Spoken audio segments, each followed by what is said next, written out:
दोस्तों, हमारे हिंदू संस्कृति में प्रत्येक घर में प्रतिदिन पूजा पाठ करने की परंपरा है और इसके लिए सभी अपने घरों में अपने आराध्य का छोटा सा ही क्यों ना हो, लेकिन एक मंदिर अवश्य ही बनाते हैं। नियमित पूजा पाठ करने से न केवल मानसिक शांति मिलती है बल्कि पूरे घर में सकारात्मक ऊर्जा भी व्याप्त हो जाती है। परंतु यह बात भी सच है कि पूजा पाठ करने के कुछ नियम भी होते हैं जिन्हें यदि हम नजरअंदाज कर देते हैं तो हमें हमारी पूजा का पूरी तरह से फल प्राप्त नहीं होता। पूजा करने के नियम प्राचीन काल से ही चले आ रहे हैं, जो कि एक ठोस धरातल पर आध्यात्मिक और वैज्ञानिक दोनों ही दृष्टिकोण से ध्यान में रखकर बनाए गए हैं।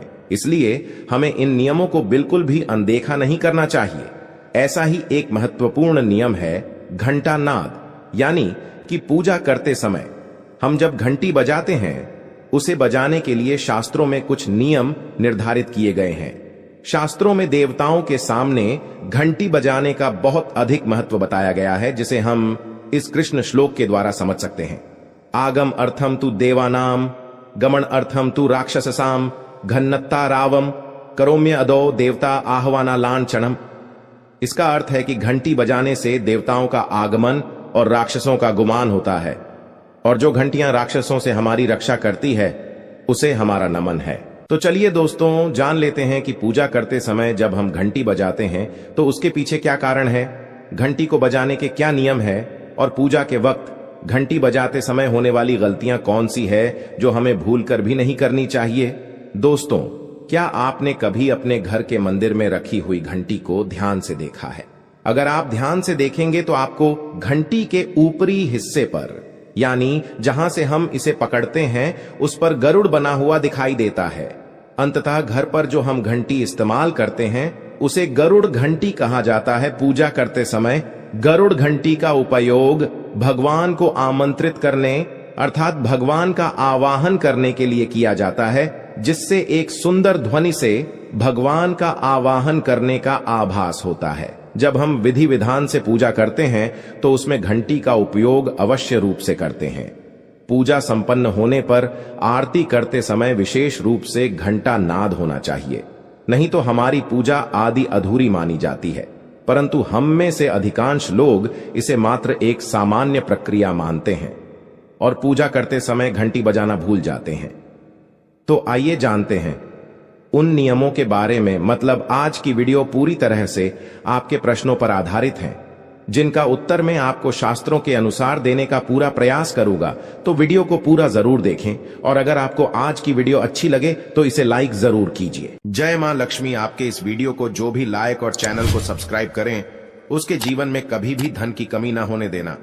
दोस्तों, हमारे प्राचीन शास्त्र की मान्यता है कि सृष्टि के निर्माण के समय सबसे पहले जो बड़ी सी ध्वनि निकली थी वह घंटी की आवाज के समान सुनाई दी थी। घंटी की ध्वनि में ओमकार नाथ का भी आभास होता है, इसलिए घंटी को ईश्वर की आवाज मानते हुए पूजा में स्थान मिला है। इसलिए घंटी का कभी भी अपमान न करें, और जिस तरह से देवी देवताओं की पूजा की जाती है वैसे ही घंटे की भी पूजा करनी चाहिए। दूसरी बात, घंटी को प्रणाम करके ही उसे बजाना चाहिए। बिना प्रणाम किए घंटी बजाना अच्छा नहीं माना जाता। दोस्तों, आपने अक्सर यह महसूस किया होगा कि पूजा करते समय जैसे ही घंटी बजाई जाती है तो पूरे घर के साथ साथ संपूर्ण वातावरण शुद्ध और पवित्र सा हो जाता है और चारों ओर सकारात्मकता फैल जाती है। लेकिन यदि हम नियमों को नजरअंदाज कर देते हैं तो हमें इसका संपूर्ण फल नहीं मिल पाता है। दोस्तों, अधिकतर लोग पूजा संपन्न होने पर केवल आरती के समय ही घंटी बजाते हैं, लेकिन यह भी ध्यान रखें कि भगवान को जल अर्पण करते समय, धूप दीप लगाते समय, नैवेद्य अर्पण करते समय घंटा नाद करना चाहिए। ऐसा करने से हमारी पूजा संपन्न मानी जाती है। दोस्तों, घंटी बजाते समय भगवान का नाम अथवा आरती अवश्य बोलनी चाहिए।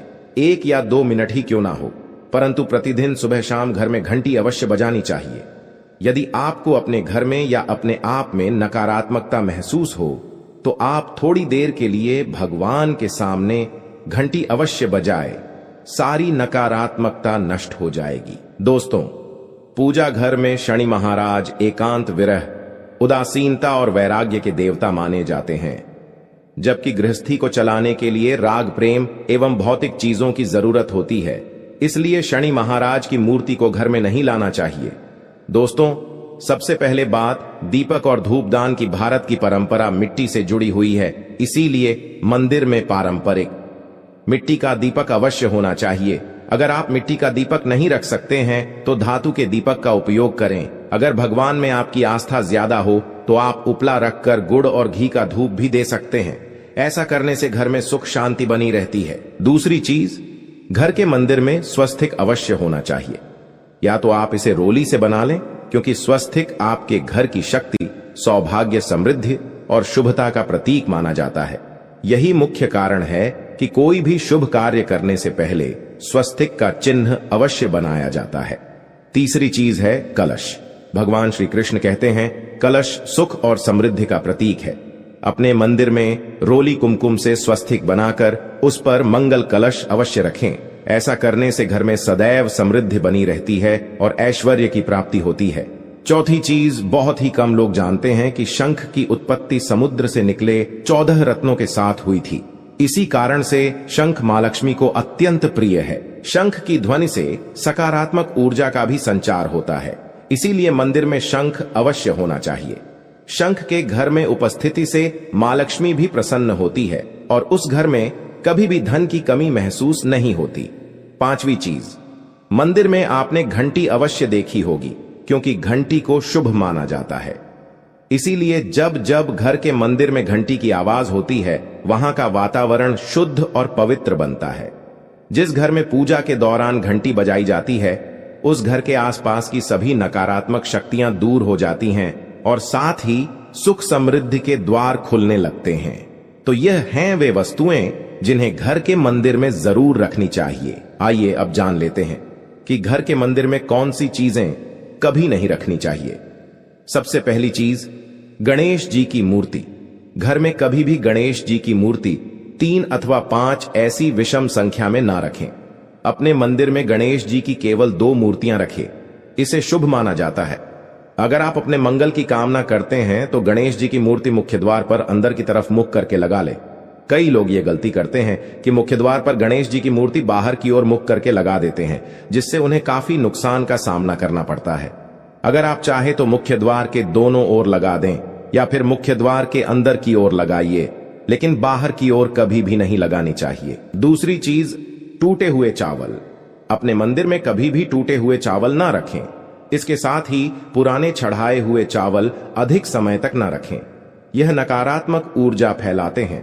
यह बात भी ध्यान रहे कि आप मंदिर में रखने वाले चावलों का इस्तेमाल हल्दी में भिगोकर ही करें, इससे अधिक शुभ परिणाम मिलेंगे। 3 पूर्वजों की तस्वीरें। इसके साथ ही अगर आपके घर के मंदिर में पूर्वजों की तस्वीरें रखी हुई हैं तो उन्हें तत्काल बाहर निकाल दें।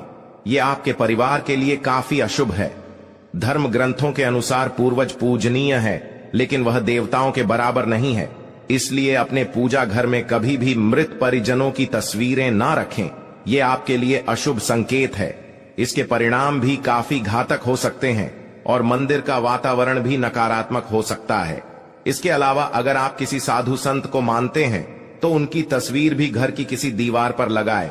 उसे पूजा घर में भूल से भी ना रखें। ये घर के वातावरण को नकारात्मक बनाता है। इसके साथ ही महाकाली, काल भैरव की मूर्तियां भी पूजा घर में नहीं रखनी चाहिए। और हां दोस्तों, ध्यान रहे कि मां लक्ष्मी के खड़े स्वरूप की पूजा मत कीजिएगा, क्योंकि मां लक्ष्मी हमेशा बैठी हुई मुद्रा में होती है, इसलिए उनके बैठे हुए स्वरूप को ही पूजना सही है। चलिए दोस्तों, अब हम आपको बताते हैं उन अति महत्वपूर्ण चीजों के बारे में जो आपके पूजा घर में होनी ही चाहिए। धर्म ग्रंथों में इन चीजों को अत्यधिक पवित्र और खुशहाली के साथ साथ समृद्धि का प्रतीक माना गया है।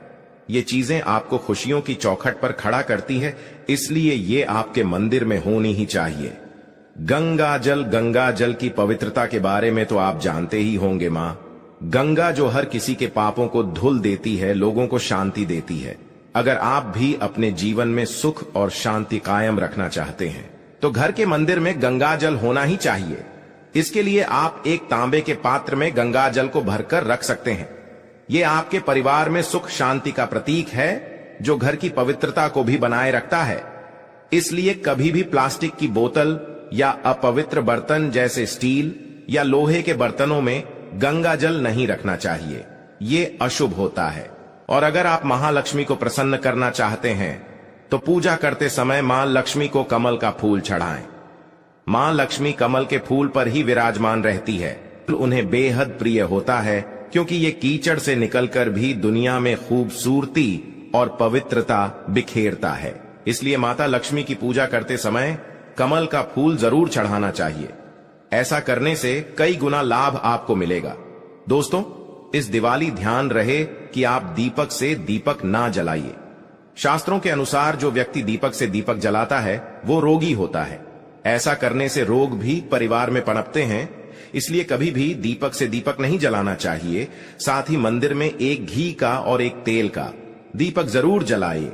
ये आपको समृद्धि देगा। घी का दीपक दाईं तरफ और तेल का दीपक बाईं तरफ जलाने से समृद्धि बरकरार रहती है।